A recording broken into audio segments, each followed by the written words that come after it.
Matinale d'Europe 1 avec Mathieu Béliard. Votre invité Sonia Mabrouk, Laurent Nunez, secrétaire d'État auprès du ministre de l'Intérieur. Bonjour Laurent Nunez. Bonjour. Du jamais vu, des milliers de policiers dans la rue pour la marche de la colère, c'est un avertissement pour vous ? C'est d'abord une manifestation qui a indiscutablement mobilisé, donc qui portait sur un certain nombre de thématiques que nous prenons en compte au ministère de l'Intérieur. Nous avons beaucoup de discussions avec les policiers, avec les organisations syndicales. Je les rencontre souvent. Christophe Castaner les rencontre aussi également très souvent. Et bien évidemment, nous discutons de l'ensemble de ces sujets. Et je crois que beaucoup a été fait pour les policiers. Et il reste à faire, et ce sera le sujet du livre blanc qui va nous occuper à partir de la mi-octobre. On va en parler bien sûr. On peut comprendre le malaise de la police, mais ça interpelle quand même Laurent Nunez de voir des personnes en charge de l'ordre républicain manifester ainsi. Alors d'abord, le malaise dans la police, comme vous l'appelez, il est dû au fait que, vous savez, depuis 2015, depuis les attentats, puis ensuite on a eu des manifestations contre la loi El Khomri en 2016, on a eu le mouvement des Gilets jaunes dont on sort, avec des manifestations qui ont parfois été très violentes, avec des mots très durs prononcés à l'endroit des policiers, à l'encontre des policiers et des gendarmes, et puis surtout des violences commises contre eux, qui font que les violences commises contre eux d'une manière générale dans la société font que les policiers ont été, et les gendarmes ont été rudement éprouvés sur la période écoulée, et c'est aussi ce qu'ils voulaient exprimer hier, ce ras-le-bol contre des violences qui sont portées à leur endroit, qui sont commises par une infime minorité de la population française, puisque les 3/4 de la population sont très satisfaits de l'action de la police. C'est légitime qu'ils manifestent. Écoutez, toute revendication est légitime dans notre pays. Même si ça doit se poursuivre. Et cette revendication, nous l'avons écoutée, nous l'avons même comprise avec le ministre de l'Intérieur, et nous allons continuer à discuter avec eux. Mais vous savez, beaucoup a été fait pour améliorer les conditions de travail des policiers depuis que nous sommes au ministère avec Christophe Castaner. Vous savez, en matière de cycle horaire, on a décidé d'expérimenter un cycle horaire qui va être très bénéfique pour les policiers et leurs familles. Est-ce que c'est légitime, pardonnez-moi, que les policiers manifestent, et s'ils doivent le faire de nouveau, est-ce que vous leur dites finalement la place des policiers n'est pas dans la rue ? Écoutez, il y a un certain nombre de policiers, il y a une mobilisation hier, certaines, mais vous savez, d'autres policiers, et les gendarmes, les policiers également étaient à leur poste hier.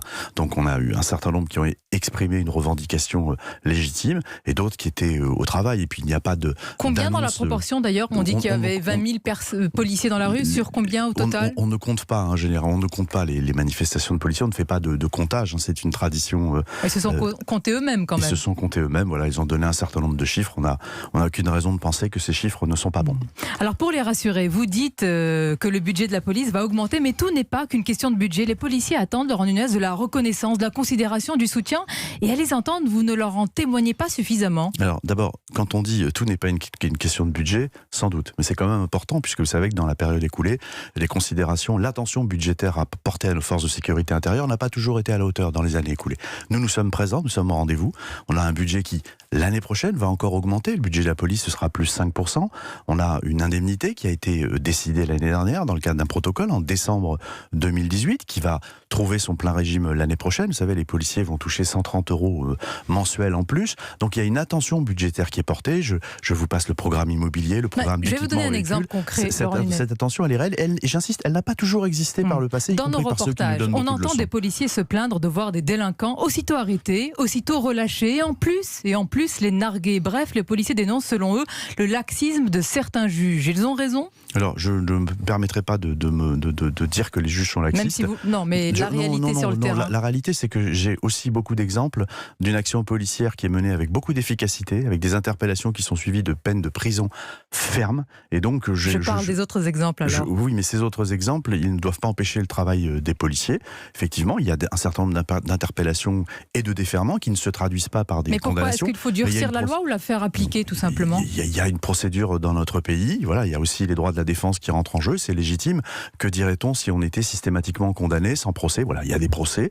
Il peut arriver effectivement qu'un certain nombre d'individus ne soient pas condamnés, ce qui agace toujours les policiers qui ont procédé à leur interpellation. Pas de laxisme selon vous de certains juges ? Mais il n'y a pas de laxisme. Et on l'a bien vu avec les actions remarquables qui ont été menées en termes d'investigation judiciaire, dans le cadre notamment des exactions commises en marge du mouvement des Gilets jaunes, où on a vu que la réponse judiciaire avait été extrêmement ferme. Autre point de crispation pour les policiers, leur retraite, leur statut. Alors le président de la République va parler de cette réforme sensible ce soir à Rodez. Peut-être qu'un policier dans l'assistance va lui poser la question sur le statut particulier. Est-ce qu'il pourrait confirmer, le président, qu'il y aura prise en compte de la dangerosité de leur métier? C'est acté au plus haut sommet de l'État? Alors, ce qui est acté, le haut-commissaire a fait un certain nombre de recommandations au gouvernement, donc, et qui intègrent, enfin qui prennent en compte, la situation qui est celle des policiers qui exercent un métier dangereux, un métier difficile, qu'il fait qu'il bénéficie d'un certain nombre d'avantages tout à fait légitimes dans le cadre du régime actuel. Dans le cadre du régime universel, les recommandations du haut-commissaire sont qu'on continue à prendre cette spécificité, notamment liée à la dangerosité du métier. Mais ça, nous allons en discuter avec les organisations syndicales et le haut-commissaire. C'est ce qui est prévu pour l'ensemble d'ailleurs des catégories, pour l'ensemble des Français dans notre pays, et notamment quand elles représentent des catégories professionnelles. Il y a des discussions qui vont s'engager. Donc, bien évidemment que nous prendrons en compte la dangerosité du métier, mais dans des conditions que nous allons négocier avec les organisations syndicales. Si vous promettez cette dérogation pour les policiers, alors on imagine, la ministre de la Santé Agnès Buzyn va aussi la promettre pour les infirmiers libéraux, la ministre Elisabeth Borne peut la promettre pour les agents de la RATP. Votre réforme, elle ressemble à un gruyère, plein de trous. Je suis en train de vous dire que nous avons conscience et nous savons qu'il y a une dangerosité du métier, point 1. Point 2, que nous allons discuter pour définir le périmètre de les agents de police qui sont concernés par cette dangerosité, et nous allons en discuter. Encore une fois, ce qui est mis sur la table, ce sont des recommandations. Quelle prudence, non, c'est pas de la prudence, c'est qu'on doit discuter, on doit négocier, et c'est normal, cette négociation, elle s'ouvrira chez nous à partir du 18 octobre, où nous recevrons avec Christophe Castaner et le haut-commissaire les organisations syndicales, mais il faut négocier, et c'est normal, simplement, dans la recommandation. Vous négociez sous la pression. Mais ce qui doit être rassurant pour les policiers, c'est que cette dangerosité, cette spécificité du métier, le haut-commissaire l'a vu et l'a exposé, et il nous l'a dit. À Rouen, Laurent Nunez, on insiste sur l'inquiétude, et c'est normal, des riverains, sur le désarroi des agriculteurs, sur la colère des commerçants, mais il ne faut pas oublier les policiers, CRS, ce sont ce qu'on appelle les primo-intervenants. Ils étaient là pendant l'incendie et, disent-ils, sans protection ni consigne. Là encore, ils sont les oubliés. Non, alors vous avez effectivement des équipages qui sont toujours les primo-intervenants. Il y a eu 2 ou 3 équipages, me semble-t-il, qui sont intervenus immédiatement, qui eux n'étaient pas forcément équipés effectivement, mais qui l'ont été très rapidement. Et les effectifs ensuite qui sont venus sur le site, notamment pour établir ce qu'on appelle un périmètre de sécurité, c'est-à-dire que le préfet prend une décision de protéger le site, d'éviter que des personnes y pénètrent. Donc les forces de l'ordre protègent du fait ce périmètre. Ces effectifs ont été effectivement équipés de masques. Mais ce que je peux dire... Oui, la deuxième vague, c'est quand même frappant que les primo-intervenants soient arrivés avec des masques de papier alors qu'on sait que c'est une usine chimique quand même. Oui, c'est-à-dire que la salle de commandement qui était à la manœuvre, n'a pas donné de contre-indication, de nécessité de porter des masques. Et donc, là encore, communication dépassée. Par précaution, les autres effectifs ont été équipés. Je dis bien par précaution, puisque à ce jour, il faut savoir qu'il n'y a pas d'arrêt maladie qui sont liés à cette intervention pour les plus de environ 250 effectifs au total sont intervenus.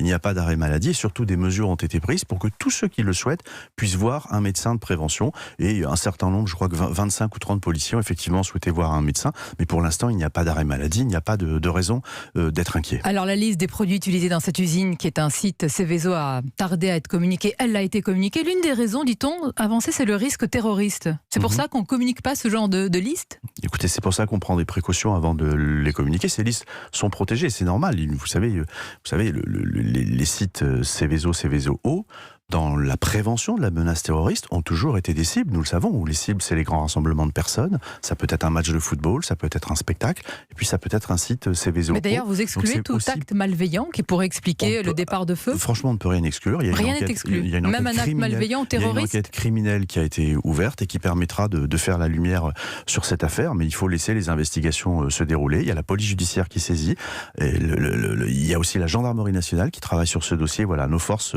mènent ces investigations sur l'autorité de la justice. Mais rien n'est exclu, dites-vous ce matin. On ne peut jamais rien exclure. Vous savez, tant que la lumière n'aura pas été faite sur cet acte, est-il criminel, accidentel ? Voilà, l'enquête permettra de le déterminer. Merci Laurent Nunez, merci d'avoir été notre invité ce matin sur Europe 1. Merci Sonia Mabrouk, il est 8h27.